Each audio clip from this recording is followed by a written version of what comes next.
예언교회는 예언교회는 예언교회는 예언교회는 나도 더 행복합니다.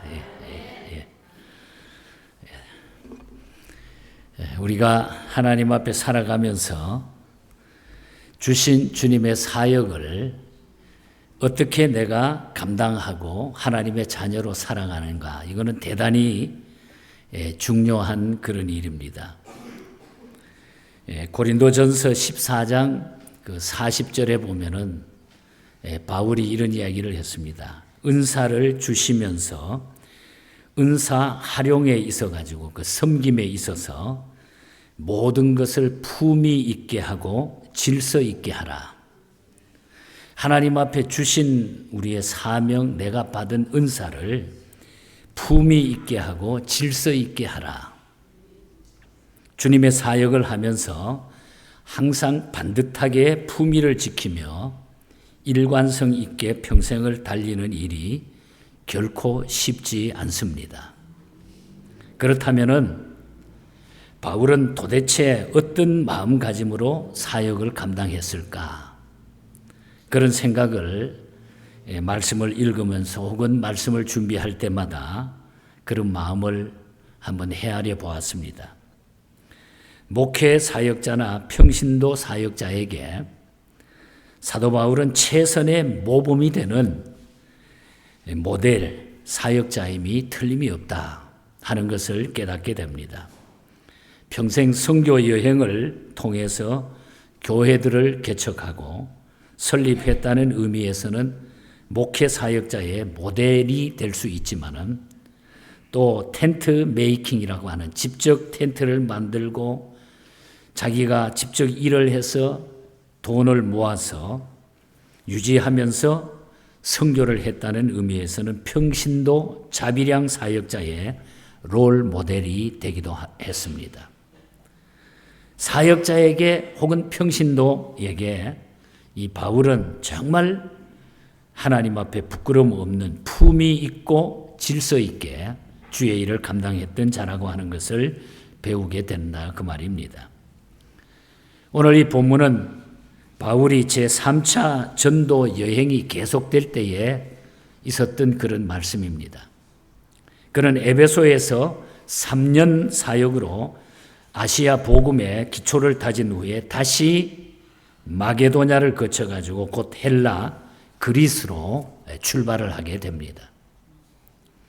그리고 다시 마게도냐를 거쳐 돌아오는 여정을 선택해가지고 배를 타고 에베소 근처인 밀레도에 바울이 지금 도착을 했습니다.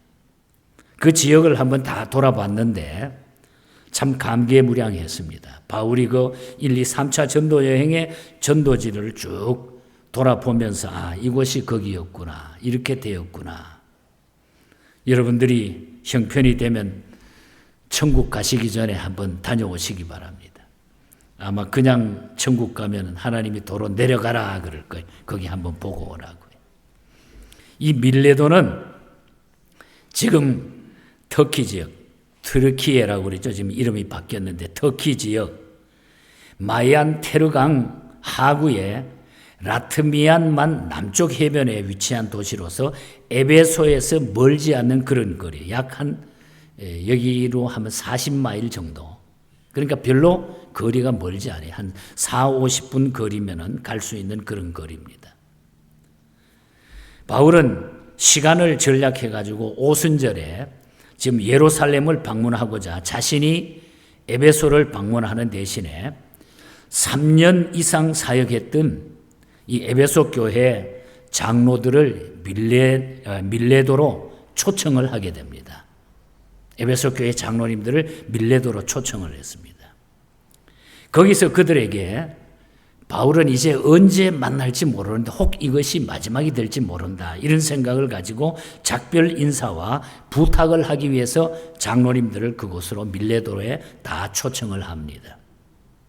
바울은 아마도 그들을 다시는 보지 못할 것이라 하는 예감이 들었던 모양이었습니다. 그는 비장한 심정으로 자신의 에베소 사역을 해고하면서 지난 3년간 몸담아 헌신한 에베소 사역의 본질이 무엇인지를 고백하고자 또 그것을 보여주시기 위해서 그 말씀들이 이루어지고 있는 것을 보게 됩니다. 그래서 오늘 20장 읽은 17절과 18절에 보면은 바울이 밀레도에서 사람을 에베소로 보내어 교회 장로들을 청하니 오매 그들에게 말하되 아시아에 들어온 날 첫날부터 지금까지 내가 항상 여러분 가운데서 어떻게 행하였는지를 여러분들도 아는 바라. 내가 지금 이곳에 와가지고 이것저것 주의 일을 하면서 내가 어떻게 그 일을 했는지 여러분들은 다 알고 있다. 그런 이야기죠. 그러면은 이제 이 바울이 에베소 사역의 본질이 무엇인가? 에베소에서 바울이 했던 일이 무엇인가? 바울이 과연 목회를 하면서 에베소 교회를 섬기면서 지도자로 혹은 평신도의 모델이 되는 롤 모델로 바울이 어떻게 에베소 사역을 감당했는가? 그래서 오늘은 에베소 사역의 그 본질, 여기에 대해서 잠깐 생각을 하려고 합니다. 먼저 이 에베소 사역은 소망의 사역이었다. 소망의 사역이었다. 바울은 회심 이후에 일생을 한마디로 말하면 회심 이후의 일생을 말하면은 소명을 이루기 위한 사역이었다. 그렇게 말할 수 있어요. 바울이 에베소 사역의 본질도 바로 그것이었다는 거죠. 소명의 사역을 이루기 위한 3년 세월을 그게 에베소에서 보냈다는 거죠. 그런데 이제 마게도냐와 아가야 지방에서 거둔 연보를 예루살렘에 전달하고 마지막 예루살렘 사역을 감당하고자 결심을 하면서 그는 이렇게 고백을 하고 있습니다. 23절과 24절에 보면 오직 성령이 각 성에서 내게 증언하여 결박과 환난이 나를 기다린다 하시나 내가 달려갈 길과 주 예수께 받은 사명 곧 하나님의 은혜의 복음 증언하는 일을 마치려 하면은 나의 생명조차 조금도 귀한 것으로 여기지 아니한다. 이제 예루살렘에 올라가면은 자기가 어떻게 될지 모릅니다. 마지막에 이제 순교할지도 모릅니다. 자기가 그것을 알고 있었는지는 모르지만은 그때의 분위기로 봐가지고 내가 이제 이 어려운 일, 이 마지막 감당한 일을 하다가 보면은 내가 이제 이게 마지막일지도 모른다. 그러나 그렇지만은 내가 하나님의 복음을 증거하는 그런 길을 간다 할지라도 주 예수께 받은 사명, 하나님의 은혜의 복음을 증거하는 일을 마치려 하면은 나의 생명조차도 조금도 내가 귀한 것으로 여기지 않겠다. 나는 가겠다. 이 소명이 바울에게 있었다는 거죠. 여기서 바울은 주 예수께 받은 사명을 하나님의 은혜의 복음을 전하는 일이라 그렇게 고백을 합니다. 하나님의 은혜의 복음을 전하는 일이라. 바울은 동일한 복음을 에베소에서 3년간 증언했습니다. 20절과 21절에 유익한 것은 무엇이든지 공중 앞에서나 각 집에서나 꺼리낌 없이 여러분에게 전하여 가르치고 유대인과 헬라인들에게 하나님께 대한 회개와 우리 주 예수 그리스도에 대한 믿음을 증언한 것이니라. 내가 어떤 환경 가운데서도 내가 3년 이상 에베소에서 목회하면서 공중 앞에서 각 집에서 유대인 앞에서 어떤 환경 앞에서도 내가 이 복음을 위해서 내가 확실하게 생명 걸고 전했다. 장로님들을 지금 세워놓고 그 이야기를 하는 거예요. 이처럼 복음은 여러분 하나님께 대한 회개와 예수 그리스도에 대한 믿음이라고 하는 것. 복음은 이게 놀라운 능력과 파워가 있기 때문에 이걸 위해서 내가 존재하고 이걸 위해서 교회가 존재하고 이걸 위해서 하나님이 우리를 이 땅에 보내셨다고 하는 것. 이것을 지금 말하고 있는 것입니다. 왜냐하면 하나님께 대한 회개, 곧 하나님께서 하나님 앞에 지은 죄를 회개하고 하나님을 향해서 내 인생을 돌이키는 것이 죄의 문제에 대한 유일한 처방이기 때문에 이 죄의 문제를 계속해서 지적을 했다는 거예요. 죄를 회개하지 않고는 하나님께 돌아올 수 없기 때문에. 그리고 예수 그리스도에 대한 믿음이 바로 하나님 앞에 우리가 의롭다함을 얻고 새 인생을 사는 유일한 해답이기 때문에 은혜의 복음 없이는 구원도 없고 이 은혜의 복음을 수용하지 않고는 개인도 민족도 새로워질 수가 없기 때문에 이 복음을 받아들이게 하기 위하여 회개의 역사를, 회개의 외침을 바울이 전했다고 하는 거죠.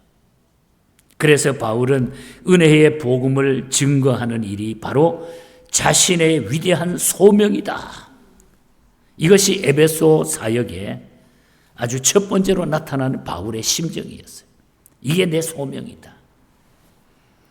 오스기니스라고 하는 기독교 사상가 가운데 소명의 역동성에 대해서 그분은 이렇게 표현을 했습니다. 그분이 쓴 책에 보면 소명의 특성과 목적은 가장 귀가 멀고 둔감한 자를 제외한 모든 이의 상상력을 자극하고 그 마음과 영혼을 전율케 한다.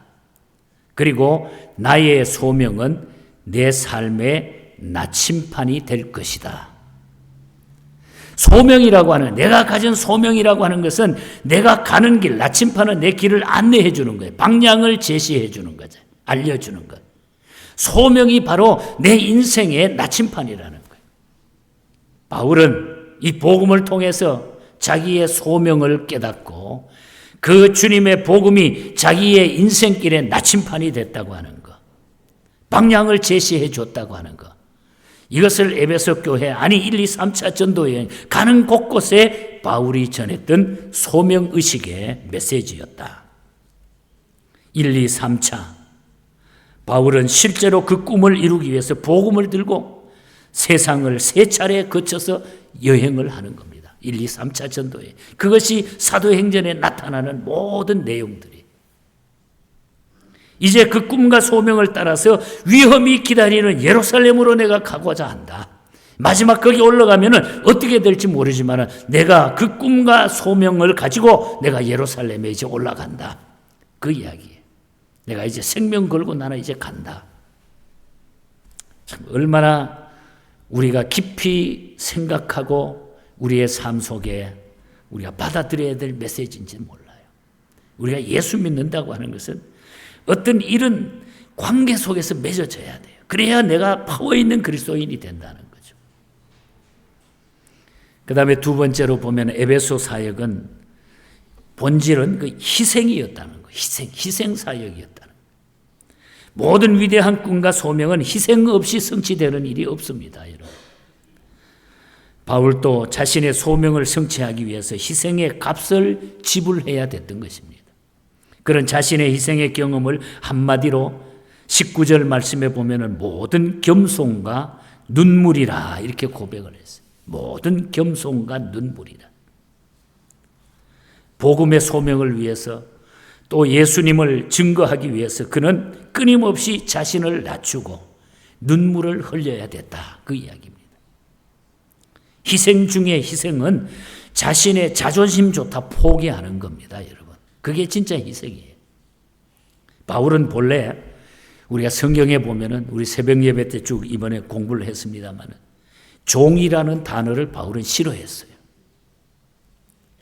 그런 갈라디아서 5장 1절에 보면은 그리스도께서 우리를 자유롭게 하기 위하여 자유를 주셨으니 그러므로 굳건하게 다시 서서 종의 멍에를 매지 말라. 종 되기를 싫어했다. 반면에 고린도후서 4장 5절에 보면은 이런 이야기를 또 들려줍니다. 우리는 우리를 전파하는 것이 아니라 오직 예수 그리스도의 주인된 것과 또 예수를 위하여 우리가 너희의 종된 것을 전파하노라. 내가 종되기는 싫어하지만 세상에 종되기는 싫어하지만은 예수님을 위해서는 또 복음을 위해서라고 하면은 기꺼이 내가 종노릇 하겠다 그 뜻이. 복음을 위해서는 내가 종노릇 하겠다는 거죠. 예수님을 위해서 복음을 위해서라고 하면 기꺼이 내가 종이 되겠다. 진실로 이 각오 없이 복음의 소명을 성취하기 어렵다는 것이죠. 바울은 자신의 입술을 빌려서 복음 때문에 그가 당한 희생의 경험을 이렇게 고백을 하고 있어요. 고린도후서 11장 23절에서 27절 사이에 보면 바울이 이렇게 고백을 합니다. 내가 수고를 넘치도록 하고 옥에 갇히기도 더 많이 하고 매도 수없이 맞고 여러 번 죽을 뻔했고 유대인들에게 40에서 하나 감한 매를 5번 맞았고 3번 태장으로 맞고 1번 돌에 맞고 3번 파산하고 일주일야를 깊은 바다에 지냈고 여러 번 여행하면서 강의 위험과 강도의 위험과 동족의 위험과 이방인의 위험과 시내의 위험과 광야의 위험과 바다의 위험과 거짓 형제 중에 위험을 당하고 또 수고하며 애쓰고 여러 번 자지 못하고 줄이고 목마르고 여러 번 굶고 춥고 헐벗었노라. 바울이 자기가 경험했던 일을 이렇게 솔직하게 고백했어요. 내가 이렇게 수고했다. 내가 왜 이렇게 했나?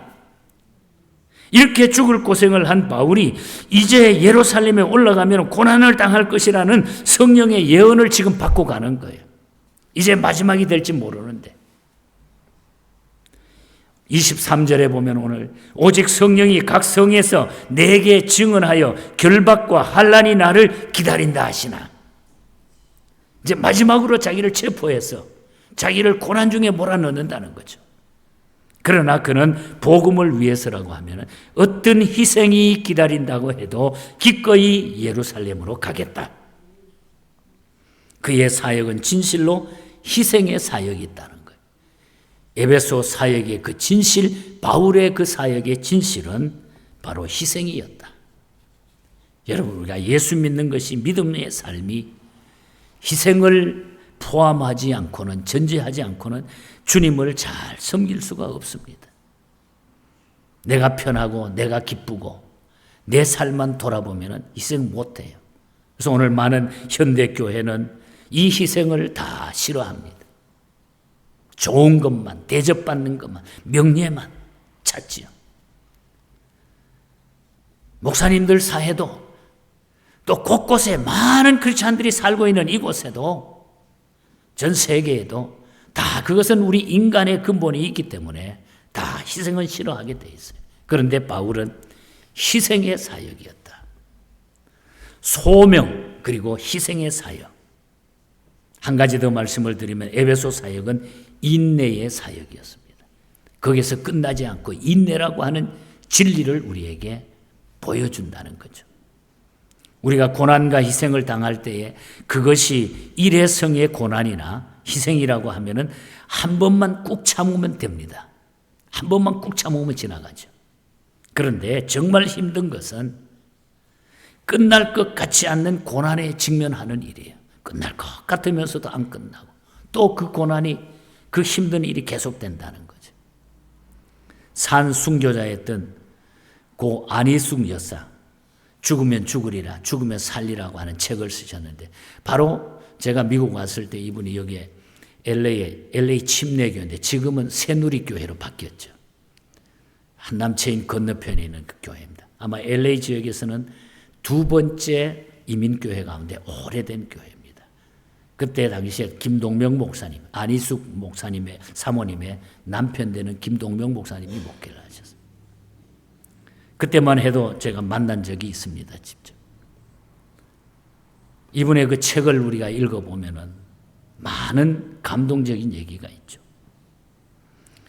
안희숙 여사가 옥중에서 먼저 순교하려 형장으로 나가는 이들에게 그때 막 끌려가지고 형장으로 가서 죽었다. 많은 사람들이. 이들에게 자신이 살아있는 것이 너무 죄송하다고 이렇게 얘기를 했어요. 그런데 끌려나가는 오히려 그분들은 오히려 이렇게 안희숙 여사에게 이야기해 줬다 그럽니다. 우리는 죽으면 영광에 들어가겠지만은 자네는 살아서 고난을 받아야 하지 않겠나. 우리 걱정은 말고 부디 자네 자신을 위해서 기도 많이 하게. 우리는 이제 끌려가서 고난받고 천국 가면 그것이 영광인데 자네는 앞으로 어떤 더 많은 고난을 받을 텐데 자네 자신을 위해서 더 많이 기도하게. 여러분 어떤 느낌이 드십니까? 그 얘기에. 바울이 본문에서 해상하는 에베소 사역의 고백을 우리가 다시 들어보면 19절에 유대인의 관계로 말미암아 당한 시험을 참고 주를 섬긴 것과 그는 실로 오래 참음으로 사역을 지금 감당하고 있는 거예요. 너무나 많은 어려움을 감당하고 있는 거예요. 감옥에도 몇 번씩 갔다 오고 매도 맞고 아까 고백했던 것들 수차례 매를 맞고 갇히고 배고프고 그 이유는 영혼들에 대한 사랑 때문이었다는 거예요. 그렇게 할 수 있는 이유는 영혼 사랑 때문이었다는 거예요. 그래서 바울은 고린도전서 13장에 그 유명한 얘기를 깨놓을 수 있어요. 사랑은 오래 참고. 그 이야기를 누가 할 수 있어요? 사랑은 오래 참고. 사랑장에 가면은 바울은 사랑은 오래 참고. 그렇게 말할 수 있었던 것입니다. 바울은 진실로 복음의 소명을 위해서 희생하고 인내하는 사역을 끝까지 감당했다는 거예요. 바울의 사명은 에베소의 사역은 인내의 사역이었다. 그리고 그 결과 놀라운 열매를 이 땅에 남겨주셨다는 것이죠.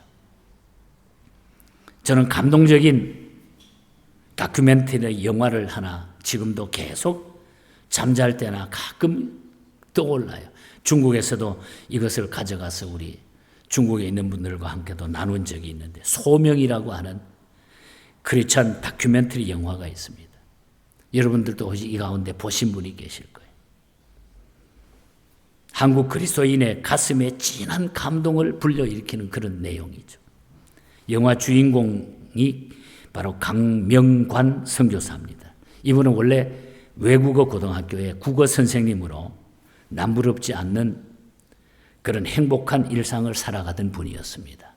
그러던 어느 날 하나님 앞에 소명을 받고 나가지고 그의 모든 것이 변합니다. 그래서 그 소명 때문에 자기의 그 모든 편안한 생활을 다 접고 아마존 정글로 들어가는 거예요. 아마존 정글로 평신도 선교사로 부름받아서 갑니다.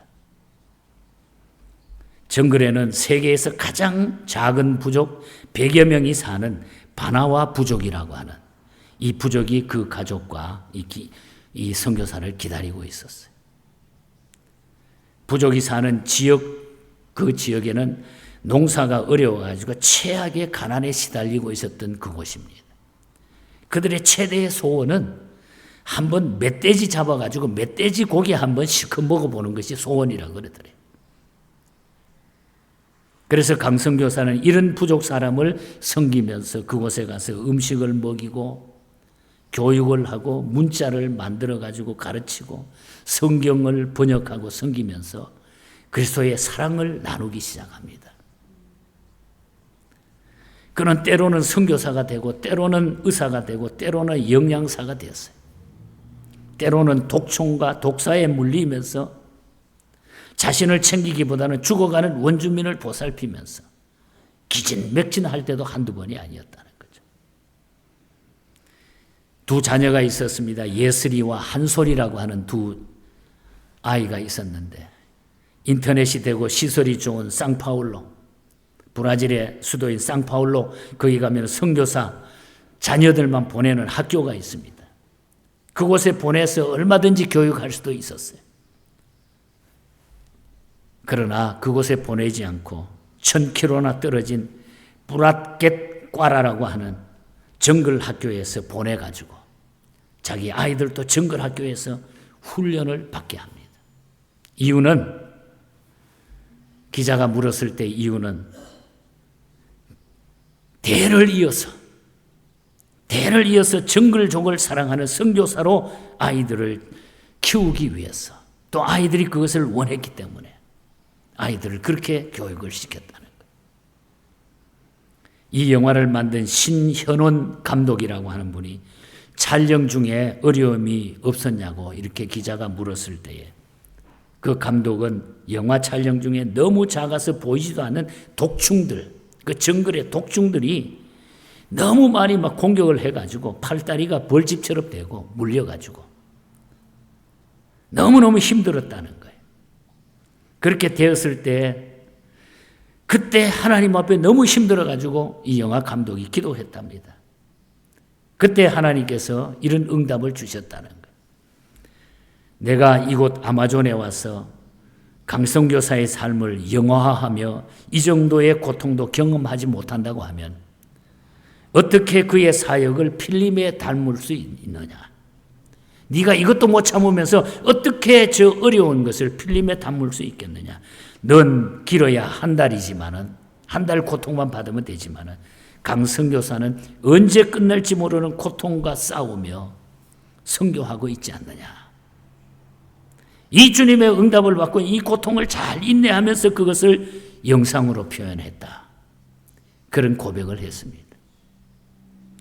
이 다큐멘터리 후반부에 보면은 마지막에 아마존 정글 사역 10년 결실을 볼 수가 있는데 그것은 바나와 부족이 이런 이야기를 합니다. 우리는 강선교사를 통해서 하나님의 사랑을 느낍니다. 이게 결론이에요. 강선교사를 통해서 하나님의 사랑을 느낍니다.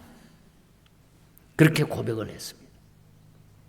에베소의 장로들이 밀레도의 부두에서 바울과 작별하면서 목을 끊어안고 울던 이유도 바로 이런 것이었습니다. 하나님의 사랑을 느끼게 하는 삶이 우리 인생의 삶에 제일 중요한 것이죠. 여러분, 예수 믿는 나 때문에 정말 상대방이 그 누구가 하나님의 사랑을 느낄 수가 있는지요. 이것이 오늘 저와 여러분의 남은 생애에 있어야 될 가장 중요한 메시지입니다. 하나님의 사랑을 경험할 수 있으면 좋겠습니다. 여러분, 은혜가 무엇입니까? 받을 자격이 없는 사람에게 베풀어진 일방적인 사랑이 하나님의 은혜입니다. 우리가 그 사랑으로 복음을 전해 듣고 하나님의 자녀가 되어 사랑의 빚진 자가 되었다고 하면은 이제 우리는 다시 이 사랑을 나누기 위해서 하나님의 부르심에 분명 우리는 응답해야 될 것입니다. 물론 우리가 소명을 받았다고 모두 아마존으로 가라는 것이 아닙니다. 어떤 사람의 아마존은 도시 학교일 수 있고 도시의 직장일 수 있고 사업장일 수도 있고 강선교사의 소명은 아마존이었지만 오늘 저와 여러분들의 아마존은 바로 현재 살아가는 삶의 현장이 우리의 아마존이라는 거예요. 여기에서 우리는 예수 그리스도의 사랑을 우리가 나눌 수 있어야 되고 이 사랑을 보일 수 있어야 된다. 앞에서 말씀드린 기독교 사상가 오스기니스가 소명에는 그 작품에 보면 소명에는 두 가지 소명이 있다고 그랬어요. 하나는 1차적인 소명, 2차적인 소명이 있다고 그래요. 1차적인 소명은 구원받은 후에 우리의 일과 시간과 재능으로 주님을 섬기는 일이 1차적인 소명. 그리고 2차적인 소명은 어떤 특정한 장소에서 특정한 가업으로 주님을 섬기도록 부르시는 일이 2차적인 소명이라고 그랬어요. 요컨대 소명이란 하나님이 우리를 부르셨기에 우리의 존재 전체, 우리의 행위 전체, 우리의 소유 전체가 특별한 헌신과 역동성을 가지고 그분의 부름에 응답하여 그분을 섬기는 일이 우리 일생이 투자되는 그런 소명이라고 하는 것을 우리에게 보여준다는 거예요. 그래서 내가 어떤 일이든지 주님께서 나에게 맡겨주신 일이다. 직장의 일이든지 가정의 일이든지 교회의 일이든지 주님이 나에게 이것을 맡겨주신 것이다. 이것이 나의 아마존이다. 아마존 정글이다. 이제 이러한 소명을 우리는 고민할 때인 것입니다. 여러분 하나님 앞에 갈 날이 얼마나 남았다고 생각을 하시는지 모르겠어요. 이 소명을 우리는 이제는 고민해야 돼. 우리의 삶과 죽음을 결코 응답해야 할 소명이 무엇인지를 우리는 찾아야 될 것입니다. 그리고 소명에 기꺼이 희생과 인내로 우리는 응답할 수 있어야 될 것입니다. 바울의 고백처럼 말입니다. 내가 달려갈 길과 주 예수께 받은 사명 곧 하나님의 은혜의 복음을 증언하는 일을 마치려 하면은 나의 생명조차 조금도 귀한 것으로 여기지 아니하노라. 소명은 우리를 끝까지 달리게 하는 거예요. 소명에 응답하라. 제목을 그렇게 한번 오늘 정해봤습니다. 소명은 우리를 끝까지 달리게 한다는 거예요. 말씀을 정리하겠습니다. 바울처럼 우리도 하나님의 은혜의 복음을 증거하는 것이 자신의 위대한 소명이라고 믿고 살아갈 수 있기를 바랍니다. 모든 위대한 꿈과 소명은 희생 없이 성취되는 일이 없다고 하는 것입니다.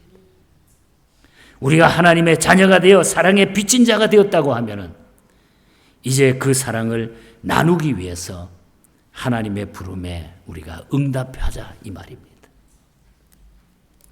바울의 고백처럼 그 소명에 기꺼이 희생과 인내로 응답하며 살아가시기를 바랍니다, 여러분. 찰스 와이글 목사님의 찬양입니다. 어려운 가운데 살았던 분이에요. 자기 와이프와 딸이 자기를 버리고 이혼하자 그러면서 집을 나갔습니다. 사역에 동참해 주지 않았습니다. 너무나 많은 시험을 받습니다. 내가 이 일을 과연 해야 될 것인가? 이 길을 내가 과연 걸어야 될 것인가? 그러나 그는 하나님 앞에 기도하면서 자기의 소명을 다시 찾게 됩니다. 내 소명은 내가 예수를 위하여 사는 삶밖에 없는 것이다. Living for Jesus라고 하는 예수를 위하여 사는 것. 이것이 내 소명이다. 그래서 와이글 목사님은 찬송시를 우리에게 전해 주었습니다. 예수가 함께 계시니 시험이 오나 겁없네. 기쁨의 근원 되시는 예수를 위해 삽시다. Living for Jesus. 예수를 위해 사는 것. 이 세상 친구 없어도 예수는 나의 친구니 불의한 일을 버리고 예수를 위하여 삽시다. 이 세상 사는 동안에 주 이름 증거하면서 무한한 복락 주시는 예수를 위해 삽시다. 날마다 주를 섬기며 언제나 주를 기리고 그 사랑 안에 살면서